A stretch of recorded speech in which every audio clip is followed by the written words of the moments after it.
Պարծես, ընկերներ, Steak Lab ալիքը կրկին ողջունում է ձեզ Same Steak House ռեստորանում։ Մենք ուրախ ենք վերադառնալ այստեղ։ Ինչպես հիշում եք, այստեղ մենք նկարահանել ենք տեսանյութերի շարք Տավարի մսի մասին։ Այսօր մենք այստեղ ենք կրկին շարունակում ենք ավելի հետաքրքիր թեմայով մեր այսօրվա շեֆ Սերգեյ Զուբենկոն։ Ռեստորանի շեֆ խոհարար Սերգեյը մեծ փորձ ունեցող մարդ։ Աշխատել է տարբեր ռեստորաններում, տարբեր խոհանոցներով։ Գյուղ ոչ միայն, այսօր մենք աշխատում ենք շատ հետաքրքիր թեմայով։ Շատ թվարկումների ընթացքում, ինչպես հիշում եք, մենք աշխատել ենք Տավարի մսի հետ, բայց եթե անկեղծ լինենք, անարդարացիորեն մոռացել ենք այնպիսի լավ ու բարի արտադրանք, ինչպիսին է հիանալի խոզի միսը։ Ավելին, ամերիկյան խոզի միսը, որը նույնպես, ինչպես ամերիկյան Տավարի միսը, զգալիորեն տարբերվում է տնայինից։ Սերյոժա, պատմիր, 2 բառով։ Խնդրում եմ, ինչով ենք այսօր աշխատում, բարձես։ Այսօր մենք ունենք 2 տեսակի կողիկներ։ Առաջինները սրանք baby back ribs են, երկրորդ կողերը St. Louis կողեր են, դրանք ես կասեի մի փոքր տարբեր են, քանի որ այստեղ մսի նվազագույն քանակություն կա, այստեղ գրեթե չկա ջար։ Այս կողերի ամենակարևորն այն է, որ միջկողային միսը ունի ֆանտաստիկ համ, երկրորդ տեսակի կողերը նույնպես կողեր են։ St. Louis-ը արդեն կողերի կենտրոնական մասն է, նրանք ունեն նուվ կառուցվածք, մասամբ։ Այստեղ, որտեղ նրանք ավարտվում են, այստեղ ավելի շատ միս կա, նրանք արդեն նայում են։ Մաքրված է մինչ բրան հետից, վերից հեռացված է ավելորդ ճարտը։ Այսինքն դրանք այն կողերն են, որոնք մենք ստանում ենք արդեն ամբողջությամբ։ Կիսաֆաբրիկատ։ Այո, պատրաստ է։ Միակ բանը, որ ես կավելացնեի, եթե դուք ուշադրություն դարձնեք, այս մասը մի փոքր կորացած է։ Baby back ribs։ Դա այն մասն է, որը ավելի մոտ է կենդանու ողնաշարին։ Եվ այն այդ պատճառով է, որ այդպես կորացած է։ Եվ baby back այն չէ, որ դա երիտասարդ խոզ է, այլ այդպես է ձևավորվել անվանումը։ Իրականում դա այն մասն է, որտեղ գտնվում է կորեկը։ Եվ եթե շատերը ուտում են խոզի կորեկ, ապա իմ կարծիքով ամենահամեղ միսը այն է, որը մնում է, հենց ոսկորի վրա։ Այսինքն դա այն միսն է, որը մենք կստանանք արդեն կողերի վրա։ Okay, ինչ ենք մենք այսօր պատրաստում։ Մենք պատրաստում ենք սիրելի կողերը։ Frank Underwood, House of Cards, հեռուստասերիալից։ Իրականում ծիծաղն այն է, որ ոչ ոք ճշգրիտ չգիտի այս ուտեստի բաղադրատոմսը։ Բայց մենք այսօր կփորձենք հնարավորինս մոտ պատրաստել, ինչպես մենք այն հասկանում ենք։ Ինչ ենք մենք անում, ինչ բաղադրատոմս է։ Այսպես, Ֆրենկ Ալբերտի կողերի համար մենք կվերցնենք baby back կողեր։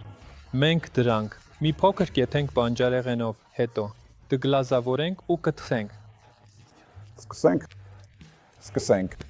Նայեք, ես այս կողերը մի փոքր արդեն կտրել եմ։ Կարող են կտրատել։ Հիմա մենք դրանք կթխենք, որպեսզի դրանք մի փոքր փափուկ դառնան պատրաստենք, այսինքն ավելի շատ համ տալու համար։ Մեզ պետք կլինի սոխ, գազար։ Այսինքն կտրատում ենք ընդհանրապես ազատ ձով։ Սոխը ես կօգտագործեմ կեղով միասին։ Սա նախ գույն կտա, երկրորդ ավելի շատ համ կտա։ Եվ օրինակ նեխուրի ցողուն կամ կարելի է փոխարինել նեխուրի արմատով։ Վերցնում ենք հենց սոխը, կասեի անպետք մասը։ Ներողություն պոչը։ Պոչը։ Իսկ սոխը կեղով տա, ինձ գնորսական հնարք է։ Եթե ուզում ես, եփել գեղեցիկ ականջ կարելի է։ Սոխը չմաքրել։ Գույն կտա։ Նույնը, նա սխտորի հետ։ Ամեն ինչ հնարավորինս պարզ է։ Հիմնականը, որ բանջարեղենները լվացված լինեն մեզ մոտ, եւ կավելացնենք մի փոքրիկ կոճապղպեղը մեզ կտա։ Նման թարմություն, սրություն, նորից, լավ լվացված, բայց չմաքրված, իսկ ես երբեք չեմ մաքրում։ Նույն կերպ ավելացնում ենք մի քիչ բուսական յուղ։ Մենք մի փոքր կթխենք բանջարեղենները, բայց կբացվի կտա ավելի շատ համ։ Տաքացնում ենք պատսան սոսարանը։ Ընդհանրապես, ես սիրում եմ ամեն ինչ պատրաստել մեկ ամանում։ Այդ դեպքում դուք պահպանում եք առավելագույն համը։ Ձեր ուտեստի համար ամանների քանակը քիչ է, այո, համապատասխանաբար քիչ ամաններ։ Գերմանացիները նույնիսկ կանոն ունեն ուտեստների համար, որոնք պատրաստվում են մեկ կաթսայում, մեկ ամանում։ Կոչվում է Enzap։ Ամեն ինչ մեկ ամանում։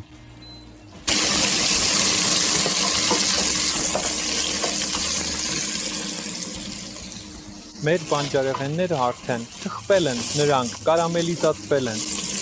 Հոտը այստեղ շատ հաճելի է, հագեցած։ Եվ այդ պատճառով մենք ավելացնում ենք Ստոր այո։ դեպի կողոսկրերը, այսինքն մենք դրանք դնում ենք։ Ես փորձում եմ դրանք դնել բանջարեղենի վրա, որպեսզի ներքից չայրվեն։ Հետո ավելացնում ենք աղ։ Ավելացնում։ Բայց ինչ աչքով։ Այո, տեսեք, աղը միանշանակ աչքով։ Ոմանք սիրում են ավելի աղի, ոմանք ավելի քիչ աղի։ Օրինակ, շաքարից ես 2 կթալ եմ ավելացնում։ Նախ շաքարը փափկացնում եմ միսը, երկրորդ, այն մեր կողոսկրերին ավելի կարամելացված գույն կտա։ Ավելացնում ենք թալ մաղացած պղպեղ։ Ես այն ավելացնում եմ, ավելի խոշոր, այն կարծես կոտրված լինի, ոչ շատ մանր։ Եվ լցնում ենք այս ամենը ջրով։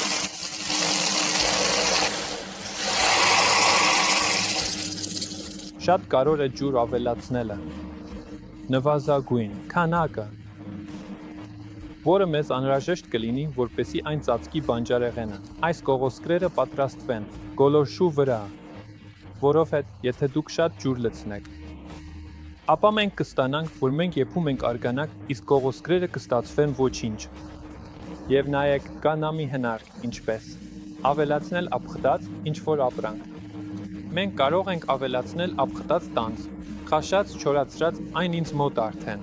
Չորացրած է հացահատիկի մեջ։ Ահա, քերիչի օգնությամբ, բայց դու ասում ես, որ կարելի է դա օրինակ։ Ափխտած սալորաչիրով փոխարինել, կարելի է ավելացնել ամբողջությամբ։ Գցել, այդ դեպքում ձեզ մոտ մանր, մասեր չեն լինի։ Ես, օրինակ, նախընտրում եմ մի փոքր քերել, այդպես գցել արգանակի մեջ, թող այն եփվի, այնքան, որքան պետք է տաքանա։ Այսպես, ժամանակի առումով ես կեթեի, մոտ 40 րոպե, առավելագույնը, որովհետև մեզ մոտ կլինի նա երկրորդ փուլը։ Սա այն է, թե ինչպես ենք մենք լազիրելու, թխելու։ Այսպես, մինչ մեր կողերը պատրաստվում են, մենք կպատրաստենք ալյա բարբեկյու սոուսը, այսինքն կարելի է օգտագործել նա գնված բարբեկյու սոուս։ Մենք կվերցնենք մի փոքր արգանակ մեր կողերից, որպեսզի չկորցնենք համը։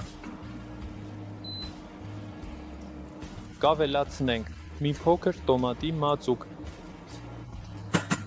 Կրկին տոմատի մածուկը, մի փոքր, թթվաշ է, ուստի պետք է փոխհատուցել այդ թթվությունը։ Ես բարբեկյու սոուսում նախընտրում եմ ավելացնել մեղր։ Իդեալում կարելի է նա ավելացնել պորտֆել, կարելի է վիսկի, կոնյակ, մանանեֆ, այսինքն բաղադրատոմսերը շատ են, այսպես ավելացնում ենք մեղր։ Մի փոքր պապրիկա, 4 սխտոր։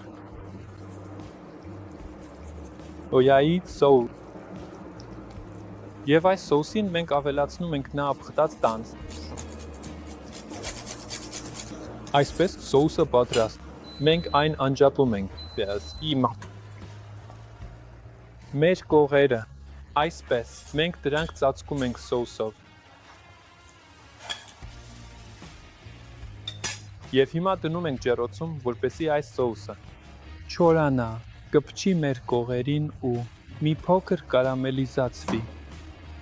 Որքան ժամանակ ջեռոցում։ 5-10 ամեն ինչ կախված է ջեռոցից, թե որքան լավ է պատրաստում։ Կոնվեկցիա կա, թե ոչ։ Նա կախված է ծավալից։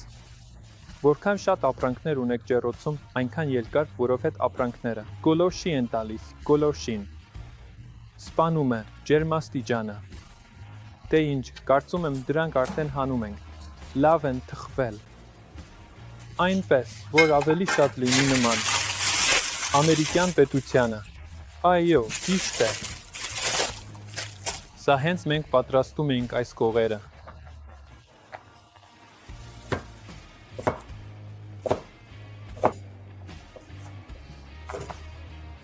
Բայց կարծում եմ ինքս կուտեի։ Չէ։ Սուպեր։ Այսօր պատրաստեցինք խոզի կողեր ըստ Բաղադրատոմսի։ Ֆրանկո Անդերվուդի ֆիլմից Քարտերի տունը։ Հրավիրել է կին Սպեյսին համտեսի։ Չգիտեմ, կգա թե ոչ, բայց խոստացել է։ Հիանալի տեսք ունի, համտեսը կկազմակերպենք մի փոքր ուշ, խորհուրդ եմ տալիս շեֆի Բաղադրատոմսը։ Ինքը Stakeholder Սերգեյ Ձյուբենկո։ Քարտերի տուն ֆիլմի անունով։ Սուպեր։ Այսպիսով բաժանորդագրվեք Steak-Lab ալիքին, դրեք լայքեր, շնորհակալություն։ Հայտնեք յոս մեֆին։ Նախագծի աջակցության համար կհանդիպենք նորից տղաներ։ Եվ ձեզ հաճելի ախորժակ։